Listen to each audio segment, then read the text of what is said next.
Hey everybody, Spaceman Spiff here with episode 19 of Spaceman Climbs. And I'm sorry I didn't post a video yesterday. I actually spent a good 45 minutes recording a long game I played, and upon finishing recording I recognized that I did not have my microphone turned on. So it's 45 minutes of me talking at a replay with no sound, which was frustrating, and so I didn't come around or get a chance to make a second video. So here it is. Either way, we're in a human versus human game.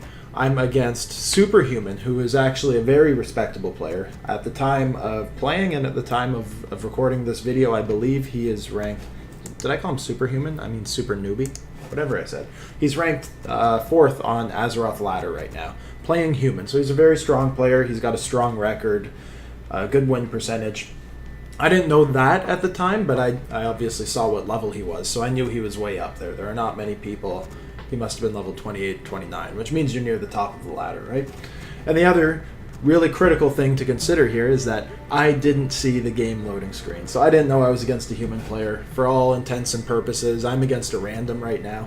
And if you guys have been keeping up with my videos, you'll know that that's something I frequently do. That's definitely a problem I have, but it happens. And so normally in a human mirror I like to go Archmage and Footman and go for a really fast harassment kind of game and just try and push them over when I get my sanctums up a little bit before them. I posted a video on my human versus human play, maybe episode 15 or 16. It was pretty recently.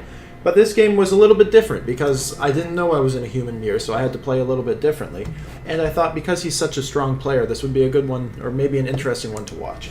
So as you see, I'm going Paladin first.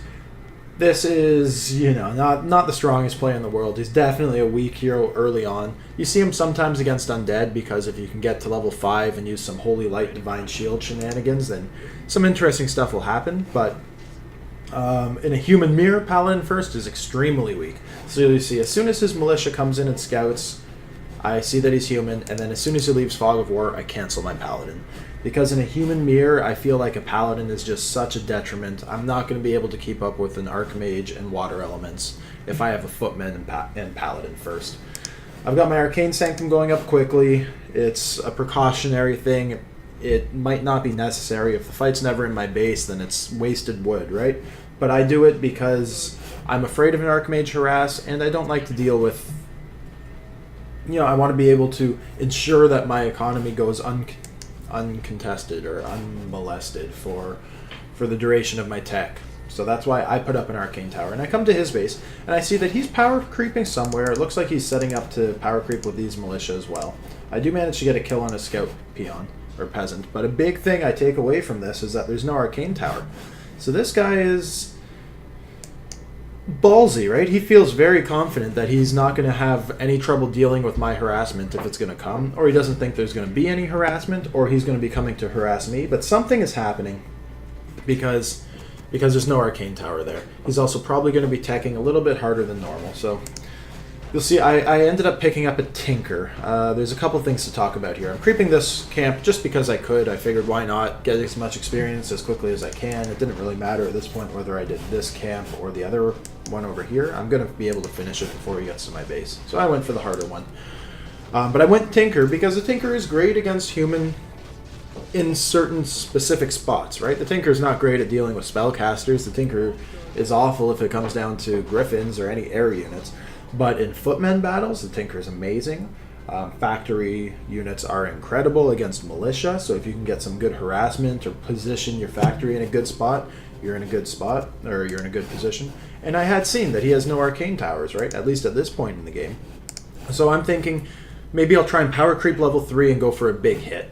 I don't want to go into the tier 2 game playing against spellcasters and an Archmage, even though technically I haven't seen this hero yet. I'm still imagining it's an Archmage. But I don't want to go in and hit, or allow him to get 2 Arcane Sanctums up with an Archmage first and get that advantage on me. Because even if I go for Arcane Sanctums, Brilliance Aura is such a big deal, right? Plus he's going to have Dispel. I guess he doesn't need Dispel. He's going to probably want to go Dispel against Water Elementals, but I don't have Water Elementals, so that's not going to happen. Either way, though, casters on his side will have an edge. I use a quick reveal. I see his base. Arcane Vault going up. There's a keep going up. I don't know the timing on it. And still no vault. Or, sorry, Arcane Tower. So I know, like, you know what? I've got to push. So you can see I have now done one of my signature moves. I have stayed tier 1. I have a pretty lousy base. I'm allowing myself up to 48 food just so I can stay in low upkeep, or no upkeep, I'm sorry. And now my footmen, I believe, are going to be rallied back here. Because I'm going to creep this to get level 3. Maybe a mistake. I should probably just creep this one to get level 3. But I went for the harder camp again to get that little bit of extra experience and maybe a good item. Also to clear a gold mine if it does come to it later. You'll see I've got defend. So that's very important against guard towers, even though he has no guard towers. But also against water elementals. Very effective. Very effective against riflemen if he decides to go rifleman. But that's probably not the case. Either way, it's a good investment. Definitely something you should grab if you're going for this kind of push against a human player or against any player. If you have a lot of footmen, defend is probably worthwhile. Against orc, it's good because of burrows. Against undead, it's good against spirit towers. Against elf, it's good against archers. It's just, it's worth going if you're going for a mass footman push, of course. So you see, that's what I'm doing. I'm going to pull out the rest of these footmen. They have been rallied back here because I didn't want him to see my army and be like, wow, that's an insane amount of footmen. There must be something crazy coming.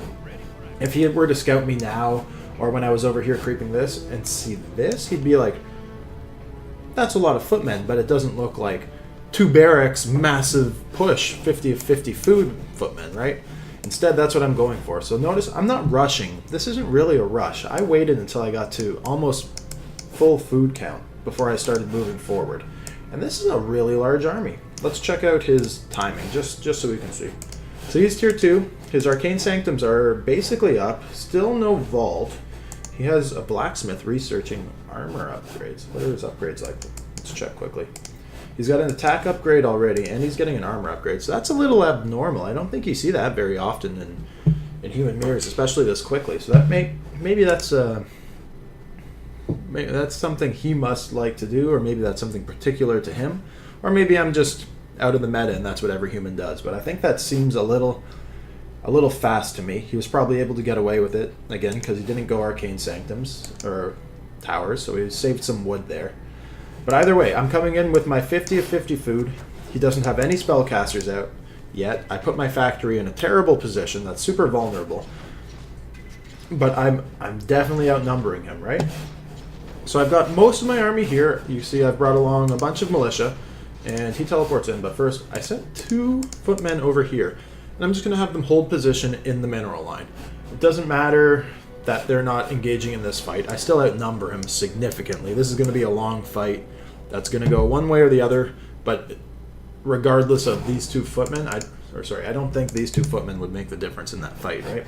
But if I hold them positioned there for a minute or 2, those guys will get every one of those peasants. And hopefully, if this is a long fight, it'll it'll cut off reinforcements. He's not going to have the gold to build other units, and so this long drawn out battle will eventually go in my favor, hopefully. And that's my thinking here. I also picked up a Wand of Lightning Shield, which is an amazing item for this kind of push. And I tried to cast it on one of these footmen and screwed it up, and you're going to see my Tinker running around here a bit, screwing up. That's definitely something you want to take advantage of too. If you have a Wand of Lightning Shield, get in there among the militia because it deals so much damage. So now he's focus firing down my factory. I'm still targeting the Sanctum for some reason. Now I adjust. But he does take out the factory really quickly, which is not good for me, right? That's a huge source of damage. But still, I'm outnumbering him. My militia are now peasants. You can see I got frustrated and put a lightning shield on a different footman because I couldn't get these guys within range, and he's running out to join that as well. But look at this fight. As soon as the militia form ends, I start throwing up 2 scout towers. Not power building them, not anything. It just adds some extra pressure. If I can get them up, they're great against water elementals and priests and mountain kings. If not, he's going to have to focus fire them, and that will allow all of these footmen to do more damage, right? So now he's got 1/1 upgrades. He's got the significant upgrade advantage, but I've got numbers on him still. And look at the health on his militia that he's now called to arms. I did very poor micro there. I did not do anything. I just sent my footmen over there and let them die to militia attacks. But look at the damage that lightning shield did, even without any micro from me. So these guys are all coming in. They have 1/1 upgrades as well, but I have enough footmen that I'm going to be able to trade. I have clockwork goblins coming out, and they're going to trade incredibly well with footmen and militia. If he's got priests healing his 2 or 3 units, so they're something, but they're not great. His Mountain King's starting to take damage. He's got an invulnerability potion, which is a big pickup for him. And he ends up going for Spirit Breakers, which I don't think are the right choice. He probably should have just kept going Sorceresses and Priests. Spirit Breakers, there's not much mana here for him to burn, except for my Tinker. Spirit Breakers have no magic to steal from me whatsoever. I'm still tier 1. I'm still just literally pumping out footmen from my main and rallying them to the attack. And Spirit Breakers take extra damage from both footmen and goblin. I keep doing that, clockwork goblins. So I think Spirit Breaker or Spell Breakers are a mistake here. He should have gone for just sorceresses and priests, but this is kind of a panic situation, and you build what you can. So you'll see I'm focus firing down what I can, just like he is. He gets a good Stormbolt off. But that's okay. I'm putting some damage on Mountain King. No, going for this footman. He's killing this one. Trading blows. But the difference is that I have regular income, and look at what he's got going on now. He's got nothing. I picked him apart. My arcane towers are now up, so as soon as I get this priest, I believe I'm going to run straight south to get within range of those. And now he's in trouble, right? What can he do about this? He's attacking here, so I'm going to have to cancel my Sanctum, or my tower, which is unfortunate. I trade off another Water Elemental, though, and get level 5, so despite having no mana, if I get a chance to use these items eventually, which I bought for the initial push and still haven't had a chance to use, he's going to be a huge problem for the human. So I take unnecessary damage here. I'm going to teleport out because I don't want to lose my level 5 hero. And I think that with his small force, these towers are going to be too much for him to take over. Even if my hero's not here, there's not much he can do with this, right? He's going to end up taking down this arcane tower, but he's going to take so much damage from these arcane towers just from mana burn alone. The Mountain King's going to go down. I start building another one. He's got the upgrade advantage, but Super Newbie leaves the game, and I go home with a win. So again, this is a very strong player, right? This is one of the best players in Eastern North America, one might argue, in North America, because I don't think the Western BattleNet ladder is all that active. I could be wrong. You know what? Take everything I just said with a grain of salt. Forget that. He's a very strong player, and he has a great record, and he plays human, and I reacted, like I didn't realize he was human. You saw that because I was going Paladin first and switched to Tinker, and went for some kind of wonky all-in strategy, and it took him down, again, pretty convincingly. It went well. So that was a quick game. I'm going to do something I haven't done before, and we're going to watch it again, and this time just from his perspective. This is something I do quite a bit on my own. I haven't included it in any of my replays, but I like to watch from their perspective to see how things go. This is definitely something you should do, particularly for losses. I think you learn a lot more from watching your losses and watching how your opponent beat you. But you know, also that's really hard to watch sometimes. It's like, oh my god, how did I let that happen? So you see a little bit of both, but it's important to do it and you'll learn. So let's watch him though. He's doing completely standard human build. I am going to go a little bit faster than normal. He scouts with his altar, peasant, sorry. He's getting his archmage out. Standard, footman. He's probably going to start power creeping up here immediately. He might be a little worried of a push, so he comes in and scouts. Sees a standard human base with an arcane tower going up, so he's not going to be coming to harass anytime soon. Oh, okay, so he goes for the easy creep. Picks this one off, and then looks like these guys are coming to start power creeping over here. Yep, that's his play. He still does not have his arcane tower, and let's take a second to look at that too. So look at his wood, 227 compared to my wood, 160. The main difference, this tower right here, and what is it going to allow? His tech is going to be possible significantly earlier than mine is. Let's see, does he hit it immediately? 320 wood, not immediately. It looks like he got a little distracted with that power creep. There it is. So, and he throws down his expansion. So by not power creeping immediately, and look at this, he's not even power creeping now. And by not building the arcane tower, he allowed himself to tech very quickly. So he got those sanctums up probably faster than the average human is going to.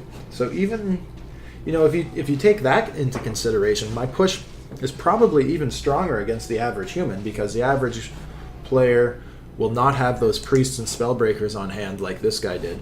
Although he will have an arcane tower, but an arcane tower is not going to dissuade that push, right? I still throw down a pocket factory and my tinker doesn't matter. And then an arcane tower does nothing to footmen with defend, because is an arcane tower piercing? It's still piercing, right?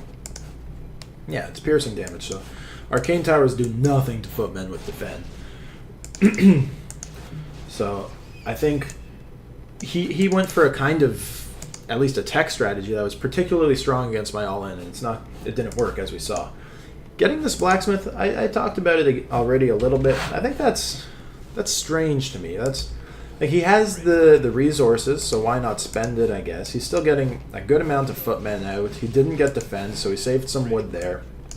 He did use reveal on this and over here to make sure I hadn't expanded, so he knows I haven't expanded. He hasn't scouted the bottom left, but I guess that's the least likely place for me to go. So he's probably feeling pretty comfortable right now. He's getting level 3 probably a little bit before I am. Yeah, he'll get it there. If I were to creep this, I'd get level 3 essentially the same time as him, but I went for the harder item camp. And now, let's see, he hits tier 2, he's getting his Mountain King, he's getting his upgrade. He has the resources for it. He's getting a second Arcane Sanctum. Yeah, so he would never have had the wood for this had he gone for an Arcane Tower. This is probably questionable. I don't think he needed to creep this green camp. He definitely could have gone straight for this. He had the army to do it. He's not under any pressure. He didn't place a sentry ward, which he definitely should have. Nitpicking, like, again, this guy is a very strong player. He's just, I don't know if that was necessarily a great play. Maybe it was a bit defensive as well. He didn't want to go for something that would cast slow on all his units while his tier 2 structures are going up. There's a lot of logic to that. Also, by creeping this camp, if I had come along to hit him, he would have interrupted me. While he's here, if I come along to hit him, he's not being interrupted. So I retract what I was saying. I understand why he crept that green camp, and it was a good play because, look, now I'm running through, and I didn't get to cancel his tier 2 structures, but if I had been a little earlier, he would have interrupted me here. Had I crept this instead of this big camp, damn, and then moved across, I would have been here a little bit earlier, and maybe he would have scouted my push. Instead, my delay, because I crept the bigger camp to get level 3, ended up working out for me because he thought he had enough time. And now that he commits here, he doesn't have vision in the middle, which he could have if he had used a sentry ward, but forgot to. And I was able to get to his base pretty much uncontested. And let's see, he sees a lot of footmen coming in, no upgrades, so it probably feels pretty good. Like, the upgrades are a big advantage, right? But I outnumber him so much. He probably could have called to arms a little earlier as well. I'm surprised these guys are not joining the fight, but I don't think he really recognized how many footmen I have. All right, this is a lot of footmen coming at him. Let's look at the food score right now. 39 for Super Newbie against 46. So I have a bit of a food edge. We both have level 3. He's got a level 1 Mountain King with a good item and about to hit level 2, so that's nice. I'm using defend, so the water elementals are not a big threat. And yeah, look over here. So I definitely should have pulled these guys back. If I had microed a little better here, I definitely could have gotten more kills. But even this, like I said, now all of these militia are going to come into the fight and die immediately. I cast another lightning shield hoping he would miss micro, and he didn't. That was a mistake. I should have just saved it to use on my own units. But live and learn. I underestimated my opponent there. I should have known that he'd be good enough to pick apart that lightning shielded peasant. But what are you going to do? Now the fight's going down. Look at his resources now. 62 gold he's just seen.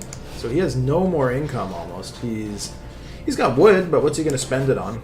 He got his breakers out, so that's where his gold went. And that's not going to help him here. He definitely... Sorceresses here would be better for sure. It would help him with micro. It would help him keep his priests alive. It would... Yeah, I think the play with sorceresses and not spellbreakers. They just take too much damage from my army right now. They go down really quick. Like, look at that. Spellbreakers do not do well against footmen. Remember that in future games. It's not an answer to a mass footman play. You want casters. Also, because magic damage is extra damage to footmen, so spellcasters do very well here. Spirit breakers, not so much. Over here, he's still got like no income. The towers are now up. And we already saw this, so I'll speed it up a little bit. But he comes in, cancels, water elemental's going down from this magic burn, and there's like it's inevitable at this point. He comes in, he's still playing well. He thinks he can get a kill and maybe hold this off, but with the towers up, it's over. Once the tower's up, and I have some footmen in here delaying his gold again. Look at that, 2 kills. This one's going to get another kill. And let these guys deal with the front, right? I don't need them all here. This is enough footmen to clog the way and cause problems. I can have these guys over here delaying income. So that's what I tried to do from the beginning, and he reacted appropriately. But look at how effective it was later. So that was the win. We watched it twice, maybe not necessary, but hopefully you enjoyed it. Also, maybe not the most unique or exciting game in the world, but it really showcases that these reaction out-of-the-box plays can still beat top players. So thank you for watching. Questions, comments, criticisms are welcome. Super newbie, I hope no disrespect was ever conveyed in this video. You're a great player, and I don't want to cause any or I don't want to be seen as being derogatory or anything. No, he's a great player. It was a great game. Thank you for watching. Questions, comments, criticisms are welcome. Have a great rest of your day.